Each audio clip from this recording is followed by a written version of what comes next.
सतीश जी, आपका ऑब्जर्वेशन क्या कह रहा है? क्या आपको लग रहा है कि ये जब से जातिगत जनगणना का मुद्दा आया है तब से हिंदुत्व का जो ज्वार था वो थोड़ा थमता हुआ सा नजर आ रहा है, या फिर ये एक पैरेलल चल रहा है जो कि उस तरह से नजर नहीं आ रहा लेकिन अंदर ही अंदर अपना काम कर रहा है?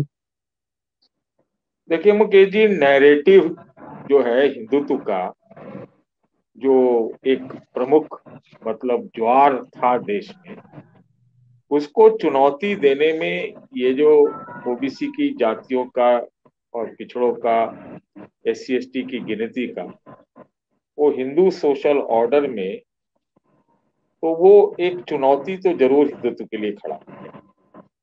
इसमें तो कहीं दो राय नहीं। मुझे तो लगता है कि अभी सनातन चुप है और जाति ज्यादा बोल रही है, ये बात सही है।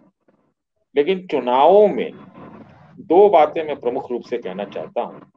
मैं नहीं मानता या कोई नहीं मानेगा, खास तौर से विधानसभा चुनावों में, कि ओबीसी कोई एक ब्लॉक होता है।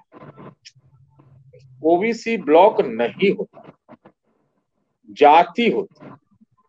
इसलिए हमने सुना है, मैं बार बार कह भी रहा हूं, एम बाई मुस्लिम यादव का गठ।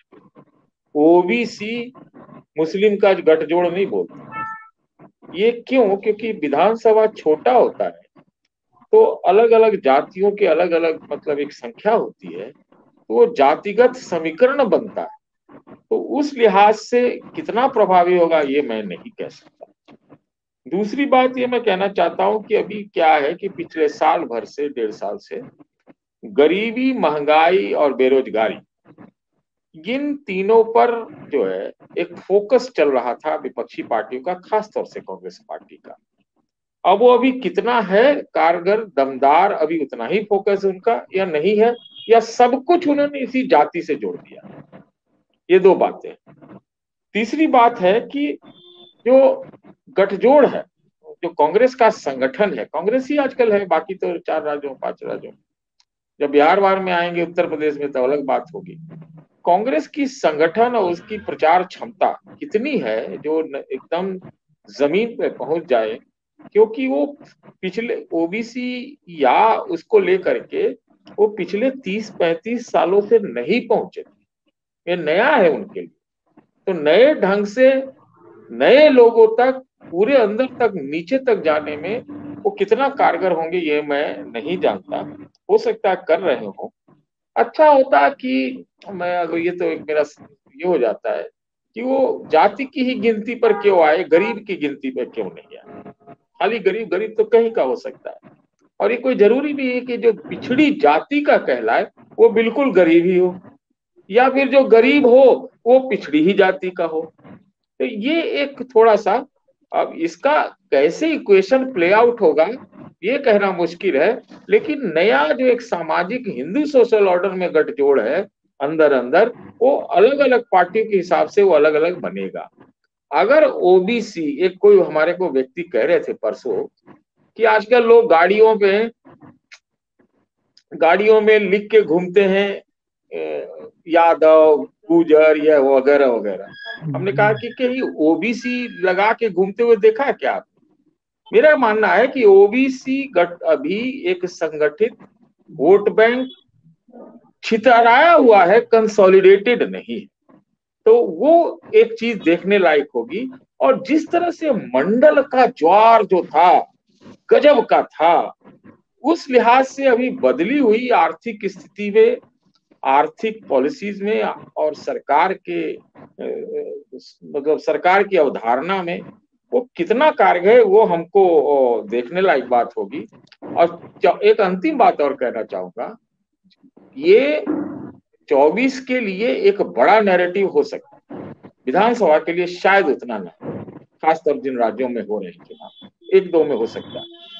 24 में ये हिंदुत्व के बनिस्पत ये खड़ा होगा, क्योंकि कॉन्स्टिट्यूएंसी बड़ा होगा। और उस लिहाज से आपको एक चीज गठजोड़ बनाई, वो उसका प्रभाव दिख सकता है। और एक इसमें अंतिम चीज मैं यही कहना चाहता हूं कि है, सही बात है कि एक मुख्य रूप से ये राजनैतिक ही है कि इन्होंने वोटों की गणना की है कि भैया बिहार में ओबीसी 63%, यहाँ 48%, फलाना जगह फलाना परसेंट, जब तक उनके लिए कुछ करेंगे नहीं। मान लीजिए कि नीतीश सरकार कुछ नहीं करती या कुछ अभी कर देती है, उसके बाद इसका प्रभाव ज्यादा नजर आएगा। और किनके लिए करती है, किनके लिए करती है, ये भी बड़ा महत्वपूर्ण होगा।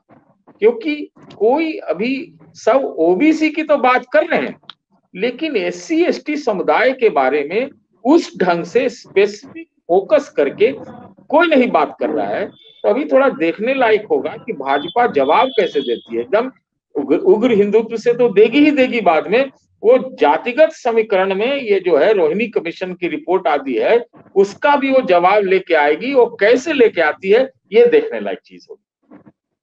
लेकिन क्या आपको अभी महसूस हो रहा है कि जितने उग्रता के साथ हिंदुत्व जातिगत जनगणना के आने के पहले था, वो नहीं है अब, वो थोड़ा पृष्ठभूमि में चला गया है, ये सवाल हावी हो गए हैं विमर्श में? मैंने कहा आपके कि सनातन चुप है, इसका मतलब यही था। इसका मतलब यही था कि सनातन की डिबेट पर इतना हो रहा था कि हिंदू पर हमला हो गया, हिंदुत्व पर हमला हो गया। लेकिन अब क्या हो रहा है कि हिंदू कास्ट ऑर्डर फोकस में आ गया। हम उसको दूसरे ढंग से कहें कि सनातन कास्ट ऑर्डर फोकस में आ गया। ये फोकस में आ गया तो ऑब्वियस बात है कि अभी वो भाजपा को रिस्पॉन्स कहां करें, कैसे करें, न करें, सिर्फ हिंदुत्व से करें, क्या से करें, इसमें थोड़ा उलझन उनके बीच है। इसलिए शायद लगता है कि कुछ थोड़ा सा सन्नाटा खिंच गया। सत्य हिंदी का ऐप डाउनलोड करें गूगल प्ले स्टोर पर।